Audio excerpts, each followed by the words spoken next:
All right, y'all. I am finally in here. Finally. I'm sorry for the delay.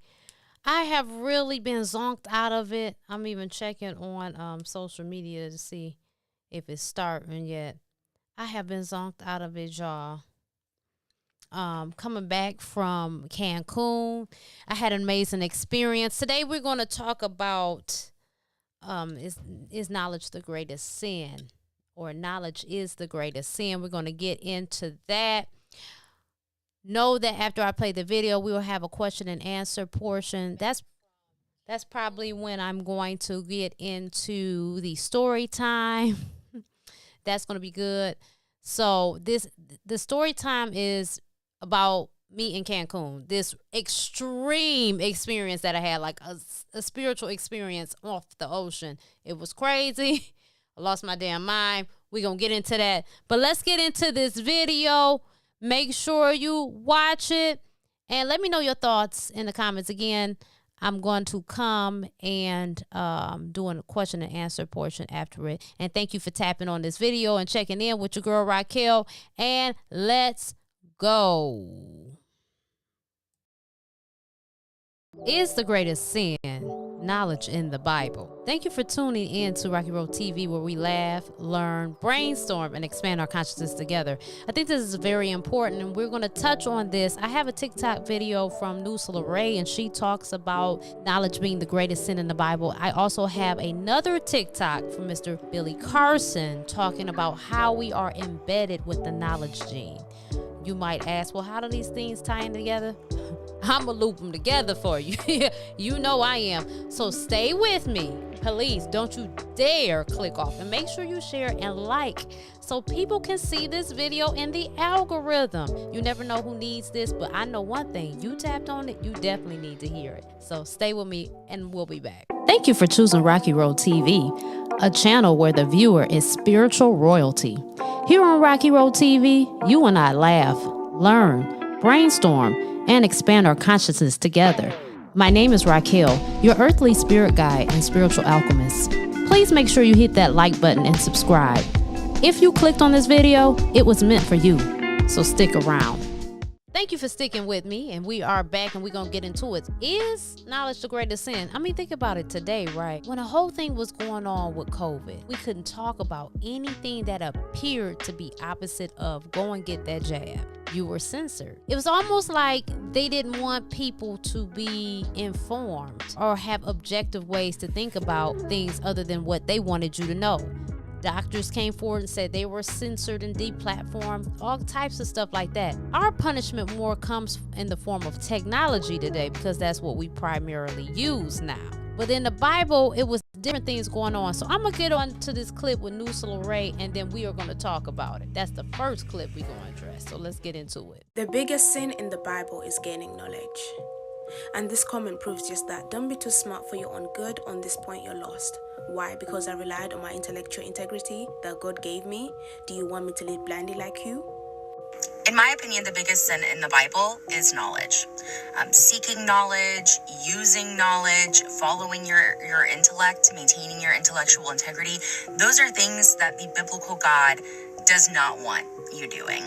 Over and over and over again, people in the Bible are rewarded for blind obedience, for blind faith, and they are condemned and punished for using knowledge, for using critical reasoning. Think about the Garden of Eden. Think about the tree of knowledge. God didn't want them eating from the tree of knowledge. And then what did he do when they ate from the tree of knowledge? He cursed them and all of humanity. He was that mad.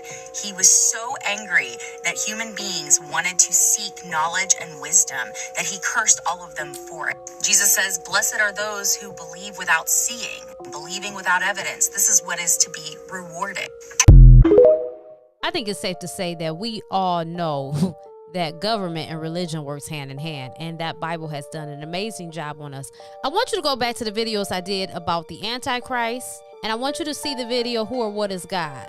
Knowledge is an issue today. I mean, think about it. We have artificial intelligence, which ultimately cripples us from using our brain, which is also the Antichrist, and I explained that in the video. We have these things going on so much that we're in a rabbit hole. We're distracted with social media and these computers, and we can't think for ourselves. We're getting further away from going within and connecting to our divinity, and it makes us like bots of sorts. And when you are not seeking knowledge, you become more programmable, and you become an asset to capitalism. To make it plain, you become an asset to capitalism, because the more knowledge and insight you gain, and the more that you connect with yourself and go within and get with source, a lot of these things that are really materialistic in nature become irrelevant.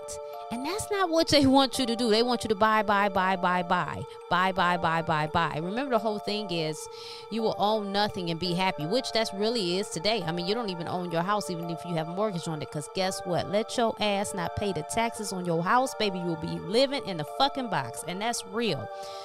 Your car, Ford just released some things about in the near future, if you get a car with Ford Motor Company and you get too far behind on your notes, they have a mechanism in the vehicle that will ultimately make it repo itself. So, you don't own shit. If everything is a lease here, and if you don't pay it, you pay the price to it. If we get into the knowledge, we would really be like, fuck all of this. We're not doing this. We're not doing capitalism. We're not doing censorship. We're not doing this control.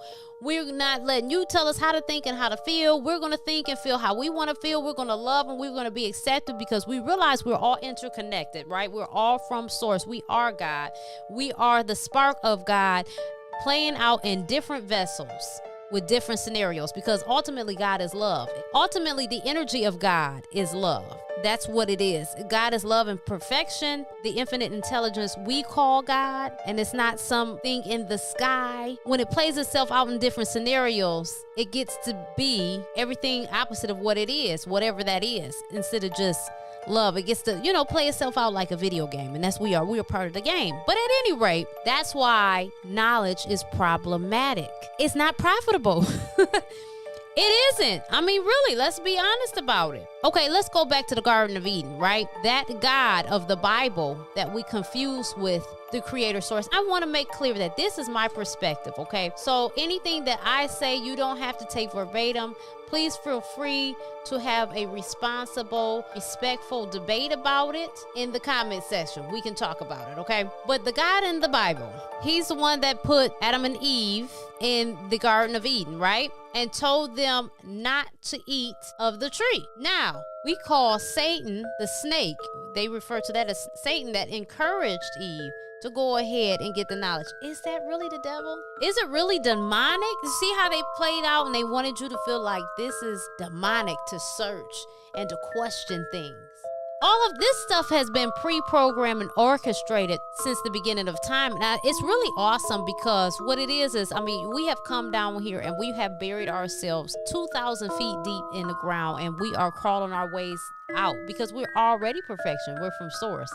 So we're just playing things out in different scenarios. But let's just talk from the human perspective, right? Because it all feels so real to you. There's people out here really fucked up from the shit that they're going through, because they feel it. It's some crazy shit going on in people's realities, in these multiple realities that play out at once. But it was the so-called Satan or Lucifer, which was embodying the snake of the tree, that was encouraging the truth, yet demonized at the same time. And then when God of the Bible came around and questioned Adam and Eve about why they were hiding and stuff like that, then they were punished. The Tower of Babel, like she said, another punishment. They was just exercising their excellence. They were excelling. The guys looked around and said, oh no, this is too much. This is too much. They're not going to need us in a minute. We got to put them down some pegs. That's the type of stuff that's going on. But how does that tie into what Billy Carson, the next video I'm about to play, about how we have a worship gene? Well, I'll play the video, and then I'm going to talk about why that ties in, because we've already addressed why knowledge is problematic, especially to capitalism. And this has been at play for a long time. The control monster, the totalitarianism energy has been at play. It's a magnificent plan. We need to come up with a plan and get the fuck up out of this. But really, it's just wake up and just say no and not play in it or play at it, and just decide that we want a better life. But let's play the video. People become worshipers right away, because we have this gene in us, this worship gene, which was inserted into the human genome. We know this now because scientists have actually found the worship gene. You can turn it on and they can turn it actually off. What? Yes, we have a worship gene. It makes us want to worship something outside of ourselves, when in true reality, we should find the power inside. And this was inserted by the Anunnaki, but it's happened around 200,000 years ago. Now, something else happened around that same time. Chromosome number 2 in the human body was pulled out, fused together, and then 2 telomere caps are put on each end. Telomere caps have our genetic material that allow us ourselves to replicate. It has the biological buffer material in it. Now, when the buffer material runs out, that's when your body starts the death process. Now, around 200,000 years ago is when the tablets say this occurred at the Tower of Babel incident. Yahweh comes back and he sees the people building a tower into the heavens, and he gets pissed off and he destroys the tower, and he said, that's it. Man's years will be 120. They'll never live more than that. And I'm going to confuse their languages and separate them and spread them out all over the planet so they can't talk to each other. But in the Sumerian tablets, it was actually Enlil, who's Yahweh in the Bible. He comes back and sees this and he goes, oh man, these people are getting too smart. They're gonna realize they don't need us to rule over them. Then the years will be 120, shorten the lifespan. Before then, people were living for hundreds of years. Now the maximum lifespan that they found out at Harvard that a human being could live on average would be 120 if it wasn't for the poison and everything else going on. You know, toxicity in the foods and the atmosphere. If this truth was really told about our ancient past and what really happened, people would realize we've been altered, genetically modified. Our lifespans have been shortened so that we can be subjugated and ruled over. We never lived long enough to really figure out what's going on. But by the time we figure it out, we're gone, and another generation starts over from zero again. Break this cycle that we're in of this being a boot on our neck and being ruled over by a small handful of people. Less than 100 people on this planet control 8 billion people. Less than 100 people run the lives of 8 billion people worldwide. They know what you smell, eat, taste, touch, hear, think. They control everything you do. Now let's tie this in. If you had knowledge, you would know this whole thing is a big sham and they couldn't control you. The worship gene works because when they keep us in the state of ignorance, right, with distractions and constant Tower of Babels, right? So constant Tower of Babels today would be racism and man against women and different arguments that keep division, right? That's our language is scattered because now we have this web, so we're able to talk and we're able to translate and all that. We're able to communicate through this thing called social media, through this wonderful invention that has its advantages, right? That's why the censorship came in, because they're getting up on their tower, right, with the internet. So that the internet became the tower that we were building to the heavens. So let's scatter their language with division, with race wars and men against women and all that stuff, so they can never come to the conclusion that once they get together and stand in their power, they don't need us. And if they don't need us, that means they're not buying all this stupid shit and fueling our fictitious lives and our voids to be in control, our totalitarianism ideologies. They will no longer fall for it. And that's how it ties in. Knowledge has always been sold as knowledge is power, right? Haven't we always heard that? But yet in church and everything else, they teach in life, you are punished in various ways, whether you don't realize it or it's on a grand scale, to not question things and not to seek knowledge. Even the smart kids at school, they're teased. Look at this motherfucker, think they smart. Even the nerds, they always say it's not cool to be smart because the women don't want the nerds. They want the ignorant motherfuckers that keep up a bunch of shit that is going to have them in the middle of shootouts and all type of ignorant drama that had them crying and having babies like they're kennels. You know what I mean? Knowledge is empowerment. And with empowerment comes clarity. We got to keep the Tower of Babel going. Keep them confused. And another thing, like he said, the chemicals, all the stuff they put in the food and the water and everything they want to make sure that we don't live long enough to figure it the fuck out. They give us vaccinations and different things to decrease the population. That is their thought. The more numbers, the greater probability of that more people are going to wake the fuck up. It's not about resources. There's enough resources. I mean, for goodness sakes, we're all the spark of creator. Everything we need is here. We just don't realize it. We're in the middle of a video game. We are Mario trying to beat King Koopa. We haven't figured it out yet. In the game, you die. You don't die. You jump up out of this vessel and transition to something else and go somewhere else. but you never die. Energy cannot be destroyed. So let me know what you think about this conversation today. I thought that was very interesting and wanted to come on here and share with you. We're about to get to the question and answer portion of this video. Do not forget, I've got an ebook hidden in plain sight. If you're interested to buy that, it's not long at all, baby. You can read. It's fine. I also have the Sacred Safe Space community where we can gather as a group and just kick it. You never know what might be on your heart you want to talk about, and through fellowship, we heal together. Also, you can always book me if you just wanted some counsel or advice. That's an option as well. Remember, on Thursdays, new videos post at 2 o'clock Eastern Standard Time. And on Fridays, I come here just like I am today. I come in, introduce myself. I play the pre-edited video for the conversation today so we can flow and get through it. And then we go to the question and answer portion. I thank you guys so much. I'm going to turn it over to question and answer, and you will see my face live. Thank you for tapping in. Don't forget to like, share, and subscribe this video, because just like you, somebody else needs to see it, and they can see it with your help. I appreciate y'all. Back to the Q&A.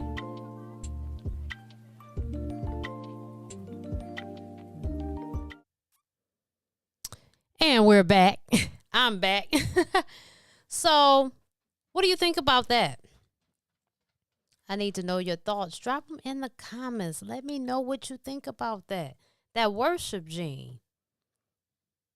They put it in us so we'll constantly want to look outside of ourselves. So we won't look within and empower ourselves and really realize we don't need them. We don't need to worship them. Everything, we're all interconnected. You're not any better than me. I don't need to fuel this superiority complex that you have going on the mass scale, because I don't know who I am. And so therefore, knowledge is power. And that's how it ties in. They don't want you to know nothing. And then they put a worship gene in you so you can be blind and constantly look outside of yourself and look for a savior. Just a big web of confusion that ultimately is very effective when it comes to capitalism. Well, again, this is a Q&A portion. Let me know. So I don't see anybody asking any questions. Let me make sure on my phone here. And, okay, I don't see anything. So let's get to the story time. So anyway, I was in Cancun, right? And I went there because of a wedding.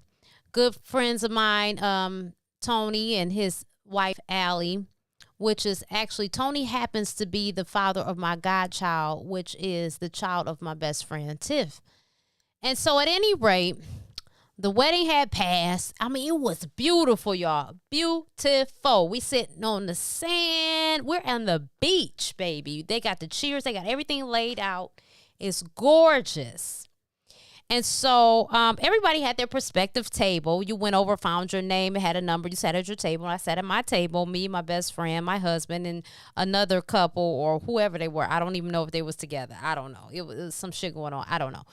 Anywho, so the grooms, my friend Tony's aunt was there too, and she told me she had one edible gummy left. I took it, read the package. Took the gummy, forgot I even took it. So I'm sitting at the table, y'all. Started to feel a little interesting. I'm like, what the hell is going on with me, right? It's weird. Oh, shit. I done took that motherfucking gummy. Baby.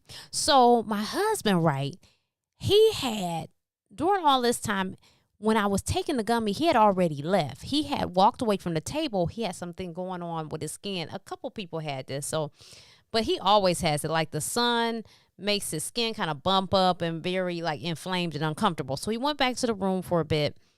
And, but he actually told me he was going to get something. I can't remember, but he had that going on as well. Well, anyway, some time had passed, and that's in the time I had took the gummy, and he had ended up falling asleep at the room. Child. So I called him because the food started to come. Like, where is he at? You know, I didn't want to be on because he'd be like, Racquel, you be on my ass. So I didn't want to be on his ass. So I was being smooth. So finally the food came. So he came. And then he was asking me a question like, you just now noticing that I was gone? I'm like, no, I ain't want to be on your ass because you always talking about I'm on your ass. But then I noticed that they bringing the food time. What the hell is going on? Something must have happened because you didn't come right back. And so now I called you. So, you know, I started to get a little agitated. So then he walked away because, you know, Byron's a really good guy. And he's really good at a lot of things. He's an HVAC mechanic. He has his own business. But outside of that he's the GOAT at, he also is very good at taking pictures. He's taken my cousin's wedding pictures. He's taken Tiffany's wedding pictures. He's really, really good at them. So I allegedly, or it appeared to be that the cameraman that they had was on some shit and constantly on some shit. For one, he definitely wasn't in his mind was in some other universe, okay? Because it wasn't in what the fuck he was supposed to be doing. Let's say that. So anywho, my husband's off taking these pictures and videos and stuff of people. And I started thinking, you know, I really hope don't nobody start tripping on my man. Like, what is he doing with taking all these pictures? You know, I'm starting to trip out a little bit. Who do you think he is? You know, just stupid stuff. Then I started like reflecting, like, nah, you tripping. That's some stuff you thinking. Ain't nobody thinking no shit like that. But then my mind began to get into some deeper stuff, right? Some stuff that's been hidden away from trauma. Because, you know, our minds protect us from the things that we go through, and it kind of locks it away. It compartmentalizes things. So things begin to come up. I would love to tell you, but I don't remember. Okay. I do not remember. And at the time I was thinking like, damn, I really want to record this so I can give it to my, you know, the people that watch my channel, but I couldn't. It was too much chaos, you know. And when I say chaos, not necessarily in the reception or anything like that. But what I'm saying is it was their day. It's people around. It just wouldn't have made sense me pulling out a camera going through all that. It would have just, you know, I wasn't trying to make no scene or make it about me or anything like that. But earlier that day, I neglected to mention in this story time that I was out speaking to the water. Yeah, so I happen to be strongly connected to the water. In fact, I have to move near the water. And I've been saying this for years. I've always wanted it, but I didn't know why. You know, the spirit knows, the soul knows, but you don't necessarily know. You just think it's some shit you like. But anyway, I was talking to water. I was giving my gratitude prayers like I do every day and saying my affirmations. And, you know, part of my affirmations, it has to do with shadow work. That's one part of it. And baby, that shadow work knocked my ass upside the head at that damn reception. And the edible, you know, kind of helped bring it about. So now all of this shit is going on, and I'm sitting there, and in the inside, on the outside, you know, I was cool, but in the inside, I was, if that's how I could illustrate it to you, that how I was going on the inside, freaking the fuck out. Because it was just getting deeper and deeper and deeper. I'm like, damn, it was like shadow work on 1,000. And it's funny because spiritualists always say, you know, spiritualism is not for the faint at heart. And I've always been one to reflect and really been, you know, deep and stuff like that. But I've never experienced nothing like this. And damn sure at a wedding in Cancun, it wasn't at the crib. And I know good and hell well, while I was going on, I was like, I should have took this shit in the hotel room. But I didn't. So, man, we need some music, don't we? What? I ain't got no music going on today. What is happening here? Let me turn some music up a little bit. So, let's see. Y'all hear that music? Let me see. Sorry, y'all. Anyway, back to the story. So, I mean, it was outrageous, right? So anyway, Byron comes back and sits by me, right? Because now I'm thinking in my mind, I'm like, shit, I gotta get the fuck out of here. You know, I'm like trying to be like Runaway Bride. I'm really picturing myself like taking off, but you know, I couldn't because, listen, this is a beautiful event. You know what I'm saying? I'm not trying to make shit about me. I'm not trying to fuck nothing up. I don't want to be known as the girl that fucked nothing up or remember this or remember she took off running. I don't want none of them shenanigans. And I know my middle name should be Shenanigans, but I didn't want that. And so now I'm going through all of this shit, and the water seemed to get more aggressive, and the wind is blowing, and I'm in there like on the inside, right? And so Byron finally sits down. Let me see if I can hear. He finally sits down and he asks me, what's going on with you? And I said, I gotta get the fuck out of here. That's what I told him. He said, well, what's wrong? I said, I will explain it to you, but I gotta get out of here. So I finally told him, I said, look here. I got an edible from the lady right here, and I'm wigging out. I just had to make it short, so I can get the fuck out of there. I said, I need you to do me a favor, babe. I need you to go get those chargers over there by the DJ booth. Because I couldn't do anything. I tried to picture myself bending down, unplugging. No, I would have fell on my head. I would have been looking crazy. I didn't have no time for that. I needed to get back to the room. So we on the way there, we run into the groom. And so I tell him what's going on. And let me put this on so I can hear so I can shift the music. So I tell him what's going on or whatever.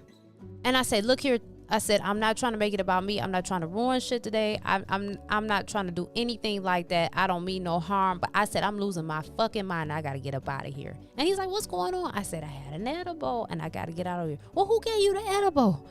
I said, I believe she's your aunt. She's sitting at the table. He like, man, you tripping. Just go on to the room and come back. Okay, I'm going to come back. But I got to get out of here. So I go ahead to the room. And Byron and I walk to the room, and I'm talking to him, just talking through it or whatever. And I'm telling him, about what was going on with me, and then about how, we are severely traumatized as a people. And it's just, it's something to have all that trauma just pop up on your ass like a boogeyman. It was like a intense jump scare that just had me in chains or some shit. Boom, just, And so we talking about all of that shit. And then I noticed like I became terrified. Oh my God. I was like, oh, I don't think I can go back down there. Now, I knew I had to go back down there. Ain't no way I was going to disappear. First of all, it was lovely. I didn't want to miss anything. Second of all, this fucking rude. And third of all, I just needed to pull my shit together. So not only am I terrified, my body began to shiver and shake like crazy.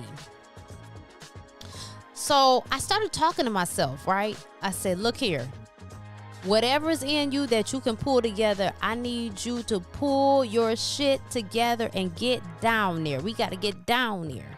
And I put on a hoodie, because not only was when I was sitting out there, I was open and all of my alarms were going off, but the wind was like helping trigger it too. So I needed like that buffer, because I knew I was already wigging out. So I finally just walked through it and walked to the beach. And we had to go like behind the love sign on the beach. It was beautiful, so beautiful. Oh my God. And so I'm getting close to the water and I'm freaking out, but whatever. So I walk and I go sit down at the table. And eventually I'm cool. I'm just chilling. I came back and made it work. But y'all, when I tell you I lost my motherfucking mind. Now, I knew my spirit team had me. I knew I was protected. I know Source has me. And I knew it was only for a moment in time. But I knew I was going through that. I was like, I know what it's like for people to crack. Like at that point, I needed to be in Arkham Asylum. That's what the fuck I was going through. And again, I wish I could tell y'all exactly the thoughts that I was going through, but I couldn't. And maybe it wasn't meant to share. Maybe, but I can't remember. But I remember thinking while I was going through it, like, this is crazy. I wish I could just pull up my phone and record this process, But some things do need to be sacred and to yourself. But yeah. I wanted to share that with y'all. I made it through that water. I don't know what the fuck they got going on Cancun, but it's a bad motherfucker. It's a bad motherfucker out there with that water, that beach. It's a real element. I'm connected to the water and the moon for real. You know, everybody has their gifts and everybody has their things they're connected to. And whether you believe me, think I'm nuts, I don't give a damn. I'm telling you, that is where a lot of my spiritual connection becomes powerful at. And when I was speaking to, it wasn't until I landed back here and really reflected on what happened. I said, oh, you was out there talking to that water. And that water gave you what you was asking for in them affirmations. But I didn't expect for it to hit me upside my damn head like it did. Oh, but it did. It showed my ass up. So yeah, y'all, I thank y'all so much for kicking it and rocking with me. Please make sure that you subscribe to the Candid Soul Story Chronicle. You know, the link in the info will help you get there. That's a newsletter that I have go out every week that keeps you abreast to the events and to the content and everything that I have going on. So I appreciate y'all. I love y'all. And I should be on time next week. This week, listen, when I came back from that trip, I know that was extreme situation. I told y'all that it was an extreme situation. It took a toll on me. It was a spiritual experience and a release. You know what I'm saying? That was some things, some strongholds I had broken through at that moment. So that took a lot of energy out of me. But by next week, we should have it together. And then, you know, the whole shit with the moon and what's some kind of retrograde. Baby, we been hit upside the head. But it's all in a good way, so I ain't complaining. Again, thank you so much for kicking it with your girl. I love y'all. And check you next week.